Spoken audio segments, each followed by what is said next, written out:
Charles lived a life that teetered on the edge of normalcy, a precarious balance held together by routine and medication.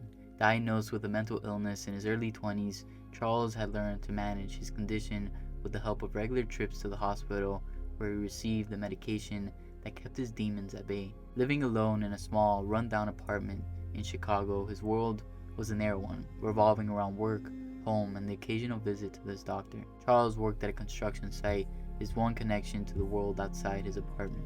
The site was buzzing with activity as they were building a massive skyscraper for a wealthy and influential real estate mogul named Victor Crane. Despite the physical demands of the job, Charles found comfort in his routine and the sense of purpose it provided. Each day he donned his hard hat and safety vest, blending in with the other workers as they toiled away, turning steel and concrete into a towering structure that would soon dominate the Chicago skyline. Victor Crane was known for his immense wealth and his cold, calculating demeanor. He was a man who demanded perfection and valued efficiency above all else. Skyscraper was his latest and most ambitious project, a symbol of his power and influence in the city. To Charles, however, the building was just another job, another day's work that helped him afford his medication and keep his mind in check. One day, as the construction crew labored under the hot sun, word spread that Victor Crane himself would be visiting the site. The news sent a ripple of excitement and anxiety to the workers. When Victor arrived, flanked by his entourage, he exuded an air of authority and control. He moved through the site, inspecting the work, his sharp eyes missing nothing. To everyone's surprise, Victor took an interest in Charles. Spotting him working diligently on the scaffolding, Victor called him down to introduce himself. Charles, nervous but eager to make a good impression, descended and shook the billionaire's hand. Victor praised him for his hard work, calling him an inspiration for his dedication to the project. For a moment, Charles felt a sense of pride and validation that he hadn't experienced in a long time. But this fleeting moment of connection would soon be shattered as the fragile balance of Charles' life began to unravel. The encounter with Victor Crane was a rare moment of positivity in Charles' life. For the first time in a long while, he felt recognized and valued, even if it was by a man as distant and powerful as Victor. However, this brief interaction also brought unwanted attention to Charles, attention that would lead to his undoing. A few days after Victor's visit, one of Charles' co-workers overheard him talking about his regular trips to the hospital and the medication he relied on. Rumors quickly spread around the site that Charles was mentally unstable, a ticking time bomb working on a critical construction project. The other workers, who had always kept a certain distance from Charles due to his quiet and withdrawn nature, now began to actively avoid him. Whispers followed him wherever he went, and he could feel the stares on his back as he tried to go about his work. The situation came to a head when the site foreman called Charles into his office. With a grim expression, the foreman informed Charles that his employment was being terminated, effective immediately. The official reason was vague, something about concerns for safety and liability, but Charles knew the real reason. They had discovered his mental illness, and now they saw him as a threat, an unpredictable element that could jeopardize the entire project. Charles pleaded with the foreman, explaining that his condition was under control and that he had never posed any danger to himself or others, but his words fell on deaf ears. The foreman was unyielding, insisting that the decision had been made by higher-ups and there was nothing more to discuss. With a heavy heart and no other options, Charles gathered his belongings and left the site, his sense of purpose and stability slipping away with each step. Without his job, Charles' life quickly began to spiral out of control. His meager savings ran out, and he could no longer afford the medication that kept his mind in check. The chaotic thoughts and impulses that he had managed to suppress for so long began to resurface, pushing him closer and closer to the edge. He tried to find other work, but his reputation as the unstable worker followed him, and no one was willing to take a chance on him. Desperation took hold of Charles as he realized that he had lost everything: his job, his stability, and his sense of self-worth. In his darkest moments, he began to fixate on the idea of confronting Victor Crane, the man who had once praised him but ultimately played a part in his downfall. With his mental state deteriorating rapidly, Charles' thoughts turned to Victor Crane. In his mind, Victor had become the embodiment of everything that had gone wrong in his life. The billionaire had praised him one day and then stood by as he was cast aside the next. Charles became obsessed with the idea of confronting Victor, believing that if he could just talk to him, explain his situation, Victor would understand and give him his job back. Driven by this delusion, Charles set out to find Victor. He knew where the billionaire lived, a massive estate on the outskirts of the city, surrounded by high walls and security. But Charles was undeterred. He walked for hours, his thoughts a chaotic mix of desperation and determination, until he finally reached the gates of Victor's estate. As he approached, he was immediately spotted by security. The guards, seeing a disheveled man walking towards the property with a determined look in his eyes, moved to intercept him. Charles tried to explain that he just wanted to talk to Victor, to plead his case and ask for his job back, but the guards were not interested in listening. They saw him as nothing more than a threat, someone who had no business being there. When Charles refused to leave, the situation quickly escalated. The guards, under orders to protect Victor at all costs, decided to take matters into their own hands. They beat Charles mercilessly, their blows landing with a sickening thud as they drove him away from the estate. As he lay on the ground, bruised and bloodied, Charles looked up to see Victor standing in the distance, watching the scene unfold with a cold, detached expression. Through the pain, Charles heard Victor's voice. "Get him out of here," Victor said to the guards. "I won't have my investment jeopardized by some unstable lunatic." Those words cut through Charles like a knife. The man who had once called him an inspiration now saw him as nothing more than a liability, a piece of filth that needed to be removed. The realization that no one cared for him, that he was utterly alone in the world, pushed Charles over the edge. As the guards dragged him away, Charles' mind snapped. He no longer saw Victor as a man, but as a symbol of everything that was wrong with the world. In that moment, Charles made a decision that would change everything. Charles spent the next few days in a haze of pain and anger, his mind consumed by thoughts of revenge. The beating he had endured had left him physically broken, but it was Victor's callous words that had truly shattered him. As he sat alone in his apartment, staring at the empty bottles of medication he could no longer afford, a dark idea began to take shape in his mind. The skyscraper, the very project he had worked on, was a symbol of Victor Crane's wealth and power.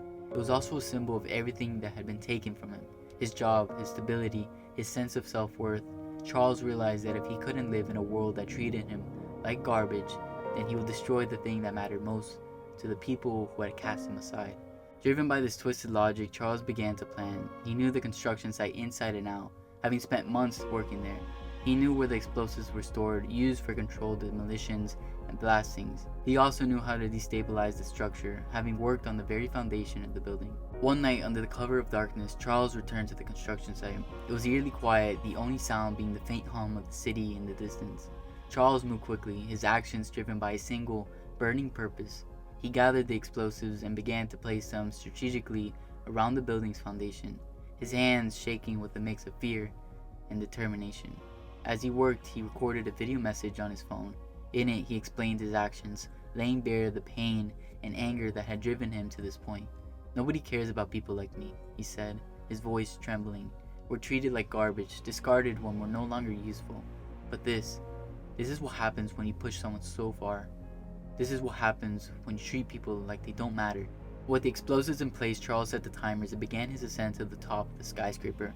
As he ascended, he thought about everything that had led him to this moment: the mental illness that had haunted him for years, the job that had given him purpose, the betrayal that had taken it all away. He knew what he was doing was wrong, but in his twisted state of mind, it felt like the only way to make the world pay attention. As Charles reached the top of the building, he looked out over the city, his heart pounding in his chest. He knew what he was about to do would cause unimaginable destruction, but in his twisted state of mind, it felt like the only way to make the world pay attention. The skyline of Chicago, once a source of pride and accomplishment for him, now looked like a cold and uncaring expanse, a reflection of the society that had turned its back on him. Charles stood on the edge of the skyscraper, the wind whipping around him. As he recorded the final part of his message, "This is for all the people who are ignored, who are treated like they don't matter," he said, his voice firm but tinged with despair. "Maybe now, they'll finally see us." He pressed the button to send the video to the news outlets he had chosen. It was a desperate plea for attention, a final attempt to be heard in a world that had silenced him for so long. As he watched the message upload, Charles felt a strange sense of calm wash over him. The timers on the explosives were ticking down, and there was no turning back now. With the video sent, Charles climbed down to the bottom of the skyscraper and found a place to wait. He could hear the faint ticking of the timers, each second bringing him closer to the moment of truth. He didn't care about the consequences anymore. This was his statement, his way of showing the world that people like him mattered, even if it was the most destructive way possible. As the final seconds ticked away, Charles closed his eyes, bracing himself for what was to come. The first explosion ripped through the foundation of the building. followed by a series of deafening blasts that shook the entire structure. The skyscraper groaned and shuddered as the explosives tore through the supports, sending shockwaves through the steel and concrete. The building began to collapse in on itself, the floors crumbling like a house of cards. The sound of the collapsing building was deafening, drowning out everything else as the world around him dissolved into chaos. Charles felt a strange sense of peace. He had made his statement, and whether the world understood it or not, he had forced them to pay attention. As the darkness closed in around him, he let go of everything, the anger, the pain, and the desperation. The collapse of the skyscraper sent shockwaves through Chicago, both literally and figuratively. The once proud structure was reduced to a massive pile of rubble, a grim testament to the destruction that had taken place. Emergency services rushed to the scene, sifting through the wreckage in a desperate attempt to search for survivors. The news of the collapse spread like wildfire, dominating headlines across the country. Charles' video message was discovered shortly after the explosion. It was broadcast on every major news network, sending a wave of shock and disbelief to the nation. The message, filled with pain, anger, and despair, resonated with many who had felt similarly ignored and discarded by society. In the days that followed, the video sparked a fierce debate about mental illness, societal neglect, and the widening gap between the wealthy and the poor. The authorities quickly identified Charles after taking him to the hospital, arresting him as the perpetrator behind the chaos. As he was led away in handcuffs, bruised and battered from the collapse, he wore a haunting smile on his face. The world had finally noticed him, and in a twisted way, he had achieved what he set out to do. But the destruction of the skyscraper was only the beginning. The video message, along with the story of Charles's life and the events that led up to the collapse, ignited a firestorm of outrage among those who felt similarly oppressed and neglected. Protests broke out in cities across the country as people took to the streets to voice their anger at a system that seemed to care more about profit and power than about human lives. The protests quickly escalated into riots as anger and frustration boiled over into violence. The streets were filled with chaos as clashes between protesters and law enforcement became more frequent and intense. The rebellion that Charles had inadvertently sparked spread like wildfire, leaving destruction and disorder in its wake. From his prison cell, Charles watched the news reports of the chaos unfolding across the country. The riots, the protests, the anger, it was all a direct result of the actions he had taken. But rather than feeling remorse, Charles felt a twisted sense of satisfaction. He had shown the world what happens when people are pushed too far, when they are treated like they don't matter. In the darkness of his cell, Charles began to laugh, a cold, hollow laugh that echoed off the walls. The world had finally seen him, finally heard his message. But as the chaos continued to spread, it became clear that the rebellion he had sparked had taken on a life of its own, a terrifying force of destruction born out of the pain and anger of those who had been ignored for too long. Charles's legacy was one of violence and disorder, a dark testament to what happens when society turns its back on those who need help the most.